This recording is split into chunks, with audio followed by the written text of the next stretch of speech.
Hi, continuing today's thought. In a couple of minutes, I'm just going to turn the floor over to Florida Governor Ron DeSantis. But first, just a little plug for Ron DeSantis. I'm very impressed by him. I have been ever since he came on the scene, the public scene, and he's been an excellent governor. And he would be my first choice if he chooses to run in 2028. He would be my first choice, at least as of today, for president.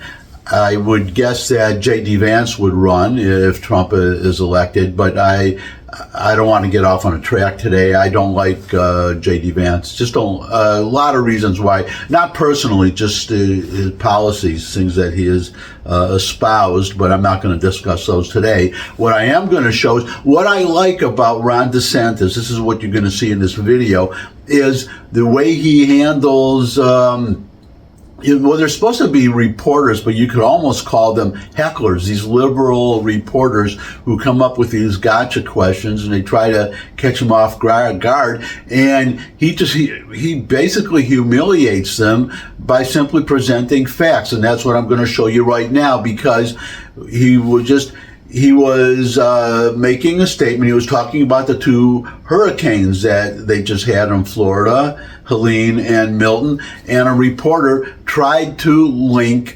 those hurricanes on climate change, because whenever there is, we know this, we've seen this a zillion times, whenever there is an adverse weather event, the liberals are right out there, the climate alarmists, to blame it on climate change, as if we have never had bad weather or worse weather before. So that's what happened just recently. This is Ron DeSantis in action. Just watch. It's not due to global warming. Tornadoes? Yeah, to increase the tornadoes in I think you could go back and find tornadoes for all of human history, for sure.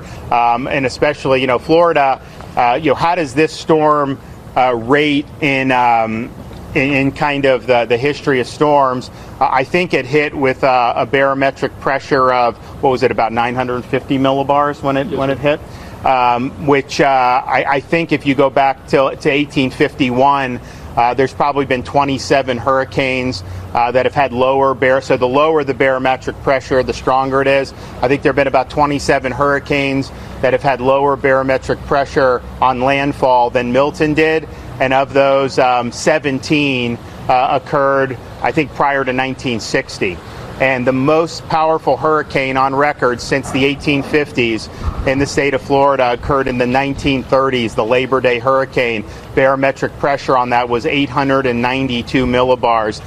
It totally wiped out the Keys. We've never seen anything like it, and that remains head and shoulders above any powerful hurricane that we've ever had in the state of Florida. The most deadly hurricane we've ever had was in 1928. The Okeechobee hurricane killed over 4,000 people. Fortunately, we aren't going to have anything close to that on this hurricane, but even ones like Ian, where you had, wasn't even close to that. So, I just think people should put this in perspective. They try to take different things that happen with tropical weather and act like it's something. There's nothing new under the sun.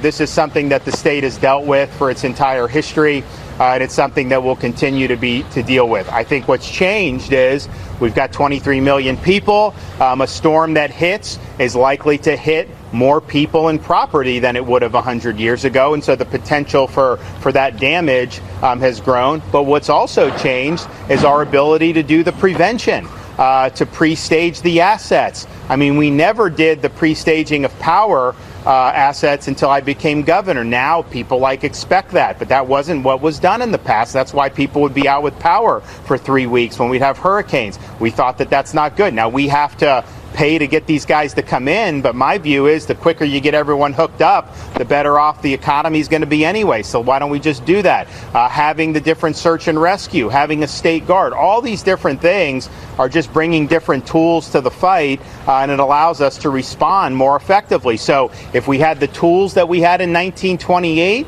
to fight an Ian or to fight some of these, you would have had higher death tolls. There's no question about that. Very impressive. I was very impressive. Not just the way he shot down that reporter with facts, but just the sheer number of facts that he had right in his head. He didn't have to refer to any notes that I could see. I could be wrong, but it seemed like he just had that knowledge in his head. So that's one reason among many that I think he would be a terrific president. But that's my thought for today. Thanks for stopping by. If you could subscribe, that would really be great. Comments always welcome in the comments section below the video. Share this video with anyone you think would benefit from it. But most of all, come back and see me again. I'd love to see all of you again. And until I do see all of you again, bye.